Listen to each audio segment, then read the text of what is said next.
Felicia's fortælling, Felicia's story, that's a different ballpark altogether.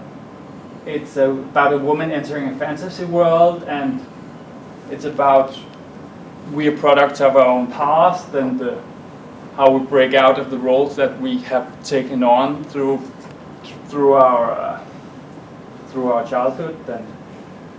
And unusually, the scenario has a main character. And the other players are game master assistants, basically.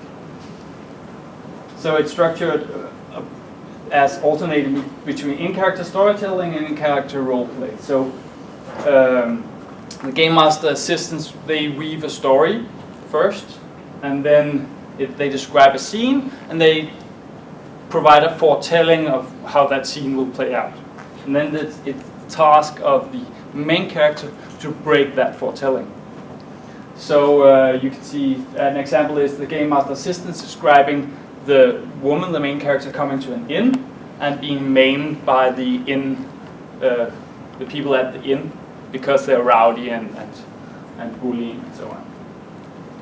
And then the player playing Felicity, the main character, she avoids this foretelling by finding some chamomile tea and calming everybody down with that. And it's a good example of a completely different direction of taking a free-form scenario, but also of how you play with the mechanics and the definition of what a freeform is. Because until this scenario, one of the points of the definition of role-playing games was that there are no main characters. All players have a main character. And then somebody made this scenario, and in order to screw that definition. Memoratorial, it's another example of screwing up definitions, because it's an experiment in internalized role-playing. Players were issued vague and shallow characters, very thin characters, and the play experience was focused on investigating whether players can experience their own narrative creativity, their own story-making processes as character memories. So basically, there were no lines of dialogue spoken. People was just standing in a one-by-one tape square for a couple of hours, thinking.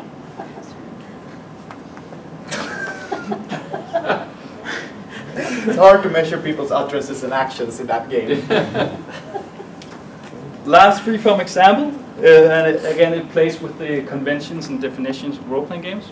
A person seeking 6 writers is a freeform scenario that is exploring meta play. So you are playing a scenario writer, or LARP writer. So a guy who's writing a lot of scenarios, and you get invited by a guy who isn't really good at it himself, but he wants to get together 6 people who are really good at their own genres. So you get a comedy writer, you get an intrigue writer, and the normal epic fantasy story writer, and you get those people together, and all the players are thus playing a player, basically. But then you create a scenario through the play of the scenario, and this new scenario then needs to be play tested. So you play test the scenario with the characters that your characters have made. That's another meta layer. Yeah. So you're playing a scenario writer who's playing a character he or she has developed for a scenario he or she has developed, along with the 5 others. And that's a twist ending as well, which I'm not going to review, but it's a really fun one. Jeep form, and that's an intentional picture. Many Jeep games, Jeep form is and isn't a kind of free form. They rely a lot on bleed, Flocentio, to either influence the player's actions or to achieve higher purposes in the premise. So a lot of Jeep games are specifically designed and written for the creation of bleed in the players. And we have a term called bleed hunters for people who really like to push their own boundaries and to explore themselves through this type of role-playing games. And here we're talking both in and out. Yeah. Mostly like bleed out. Yeah. But these also work bleed out because there's so much bleed in. You have a very thin character, for instance. So you don't have a thick character, it means you don't have a lot of alibi, Exactly. which means you have to use a lot of yourself. And when you bleed in, it also bleeds out at you from the story. Because if it's you raping someone, it's much more emotionally engaging than if it's like this bastard who's a war criminal that I've dehumanized and made into. The bleed hunters hunt for the emotional kicks. Yeah, and for the exploration of self that those kicks provide. So they also have like a dogma of what they're trying to do and what constitutes a default scenario. They promote full transparency, so there are no plot twists. If there are plot twists, they are known to the players beforehand, so all the players can help each other set up the twist in the best way possible. It's not necessarily a game master either, so it's a collaboration, and they use as much power as possible to give to the players. Character ownership is optional. You don't have your character, and character monogamy is optional as well. So you can have, I can take over Morgan's character for 5 minutes because I have a good idea for what he should do. And last but not least, they try to include the meta play as play.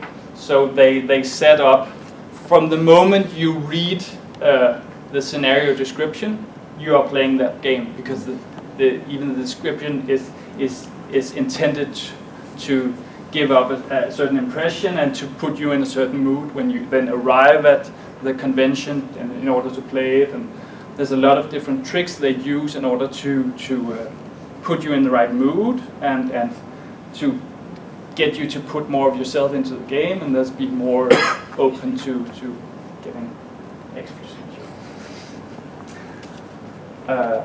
Yeah. 2 quick examples of deep form. Doubt. I played this. It's my holy grail of well-written and well structured scenario. It's a serious story of love and about how one glance can stop time. It's 2 stories that are about each other. So one story is 2 actors. They just got the male and female lead in a theater play, and one story is their everyday life around this play, and how one or both of them are tempted to break the relationship and maybe have an affair or something else, and exploring both the relationship with Tom and Julia, but also what happens to this relationship if one or both of them are tempted, and one or both of them maybe do decide to fall for that temptation. The other half of the play is the actual theater play. And the theater play is reflecting what happens in the reality, and the reality is reflecting what happens in the theater.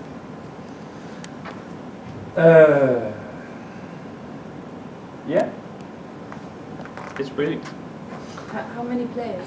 It's 4. 2 playing the actors, 2 playing the characters in the play. And when you're not playing your character, you're playing all the other characters. So the other for the 2 players who are playing the play, the other 2 players are playing all the other characters in the play.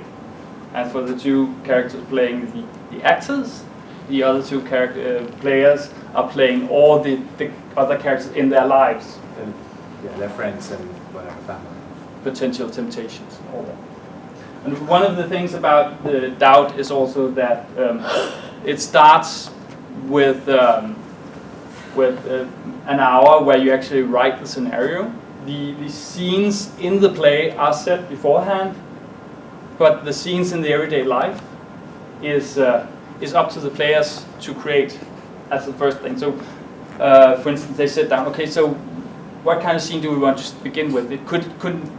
We don't know anything about Tom and Julia to begin with, other than the fact that they're 2 actors who just got their first lead parts in this theater play. That's the only thing we know, and that's also an example of thin characters that you need to put yourself into with the intent of creating this bleed out.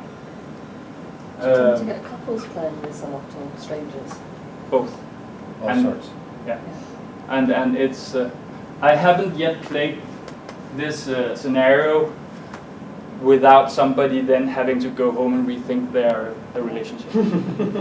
One time there was a guy who was just getting married a month earlier, and he needed to take a weekend off from the marriage and rethink whether it had been the right thing to do. So, and that's not necessarily.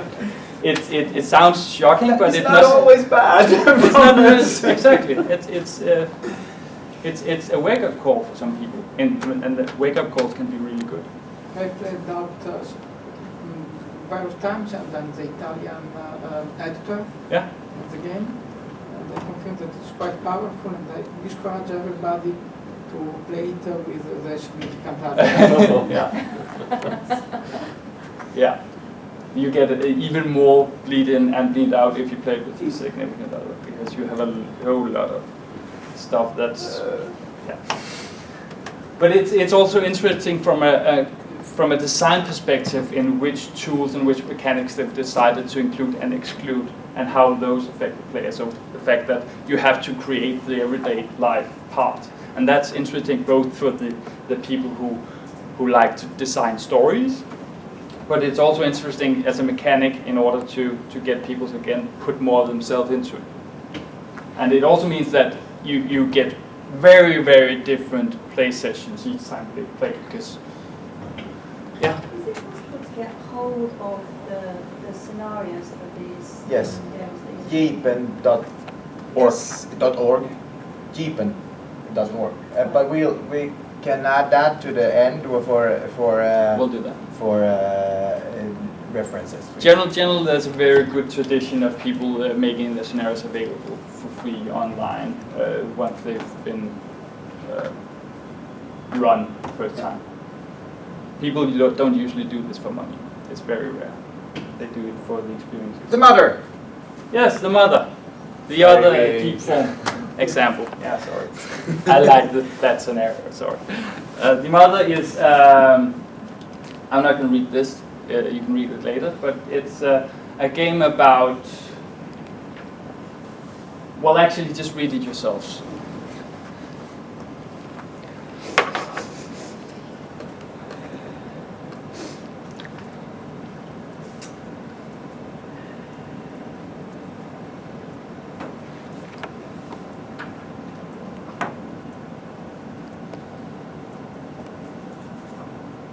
Deep form scenarios can be really rough, and that's not the worst example of deep form scenario.